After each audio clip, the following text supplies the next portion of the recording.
Captain's log, stardate 41457.3. The Enterprise is on course to Starbase 74 for routine maintenance. The journey is uneventful. I anticipate a period of rest for the crew and myself. The ship hums with quiet efficiency. Our last mission, a diplomatic effort with the Chalnoth, was a success. It feels good to add another peaceful resolution to our record. I look forward to a few days of personal time. I plan to catch up on my archaeology journals and enjoy some Earl Grey tea. For now, the bridge is quiet, the calm before the storm, as they say. Little do I know how true that will become. A blinding flash of light. The bridge plunged into chaos. Alarms blared.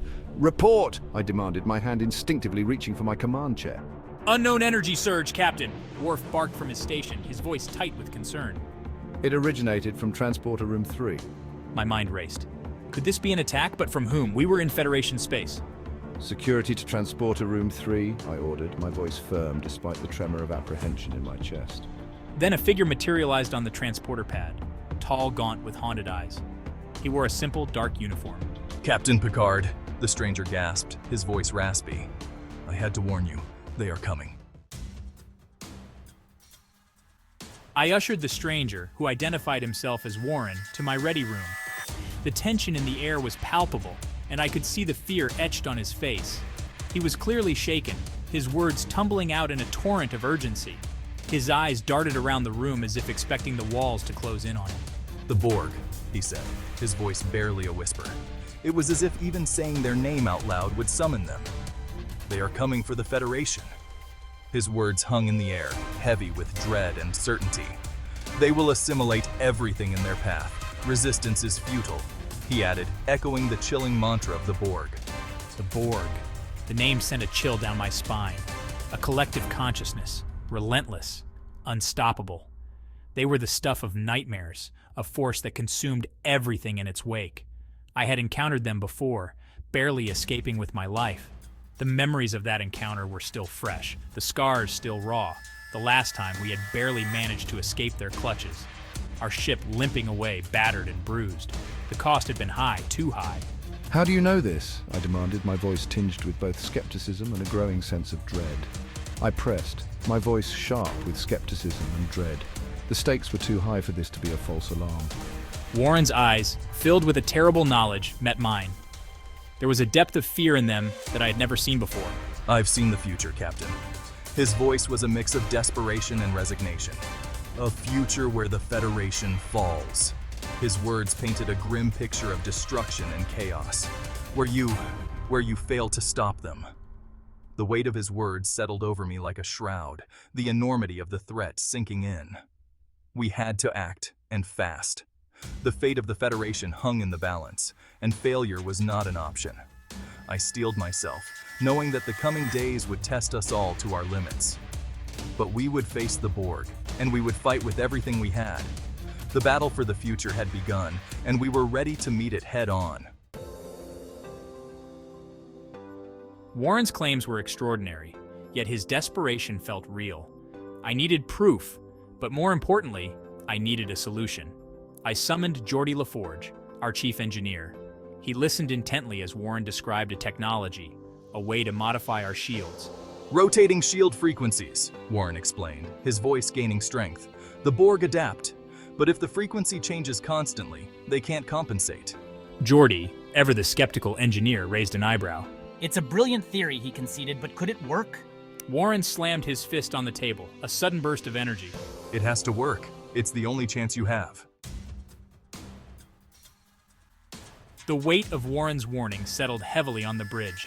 The crew, seasoned and battle-hardened, had faced many threats before, but this felt different. The air was thick with tension, and the usual hum of the ship's systems seemed almost muted, as if the vessel itself was holding its breath. I assembled the senior staff. Each officer, a pillar of strength and expertise, took their place around the table. Their faces, usually so composed, now showed signs of unease. The gravity of the situation was not lost on anyone. "We have a potential threat. This isn't just another mission, it's a test of our resolve and unity. We must be vigilant and prepared for anything. A threat unlike any we've faced before. This enemy is cunning, relentless, and has the potential to outmaneuver us at every turn. We need to be at our best." Data, ever the pragmatist, spoke first. His voice, calm and measured, cut through the tension like a knife. Captain, the probability of this individual's claims being true is significant. We must consider all possible outcomes and prepare accordingly. Irrelevant. Whether the claims are true or not, we cannot afford to be complacent. Our duty is to protect this ship and its crew at all costs. We cannot ignore the possibility. We must be prepared. Every department must be on high alert, and all protocols must be reviewed and reinforced. Worf growled, his hand hovering over his weapon console. The warrior in him was ready for battle, his instincts honed for moments like this. If the Borg come, we will meet them with phasers armed. We will not be caught off guard. Our defenses will be impenetrable. And if phasers aren't enough? The question lingered, unspoken, but felt by all. The crew exchanged worried glances, each one contemplating the worst-case scenario. Counselor Troy interjected, her voice laced with concern. Her empathy for the crew was evident, and she knew the psychological toll this threat could take. This Warren spoke of assimilation. The very word sent shivers down the spines of those present. It was a fate worse than death, a loss of individuality and freedom. What does that mean for us? The question was heavy with implications. Could they resist such a force? Could they protect their minds and souls from being taken over? Silence gripped the room. Each officer was lost in their thoughts, weighing the risks and the stakes. The unspoken question hung in the air, a shadow over their collective resolve. The unspoken question hung in the air. Were we truly ready to face such an enemy? The answer was uncertain, but one thing was clear. They would face it together, united in their mission. Were we truly ready to face such an enemy? The crew's determination was palpable. They had faced the unknown before and emerged victorious. This time would be no different. They would stand together, ready to defend their ship and each other, no matter the cost. The Enterprise became a hive of activity. Every crew member felt the urgency. We drilled, practiced, honed our skills. It's a long shot, but it's the best chance we've got. Worf oversaw weapons upgrades. Phaser banks were recalibrated, photon torpedoes were prepped for launch. Even data, for all his logic, seemed affected. The Borg represent a fascinating paradox, a collective consciousness yet devoid of individuality. I shared Data's fascination, but also his apprehension. We were preparing for a battle that could redefine the Federation, a battle we might not win. 2 years passed. 2 years of constant preparation, of living with the knowledge of the Borg threat. Then it happened. The sensors blared. A single, chilling word echoed across the bridge. Borg. Worf growled, his eyes fixed on the main view screen. A Borg cube, immense and menacing, materialized out of warp. It dwarfed the Enterprise, its green and black hull pulsing with malevolent energy. Shields up, arm all weapons, fire!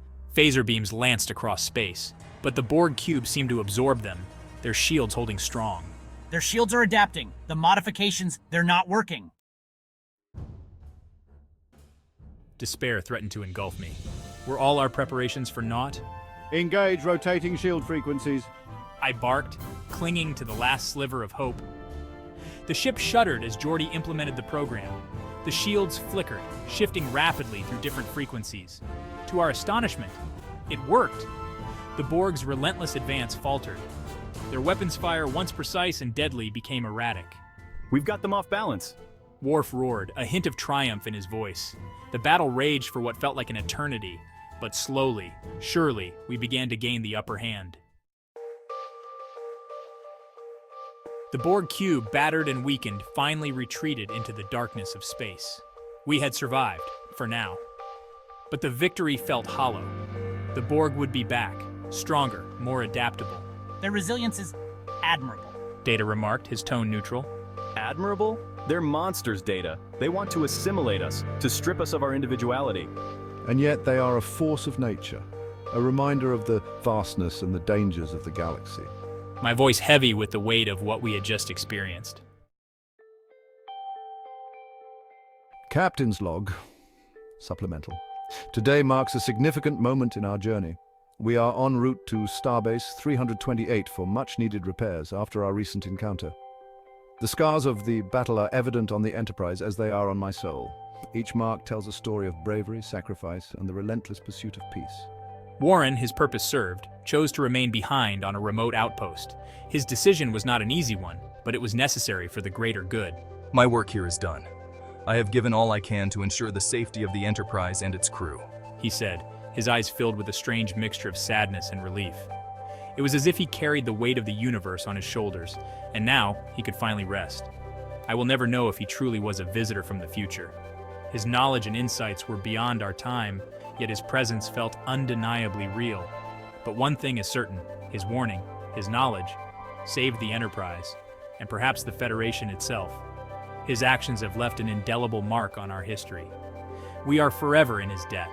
The crew's gratitude is palpable, a testament to the impact one individual can have on the fate of many. And we are reminded once again that the future is not set in stone. It is a canvas, waiting for us to paint our destiny. It is ours to shape. Together we will forge ahead, guided by the lessons of the past and the promise of tomorrow. The journey continues, and with it, our unwavering commitment to exploration, discovery, and the enduring spirit of humanity.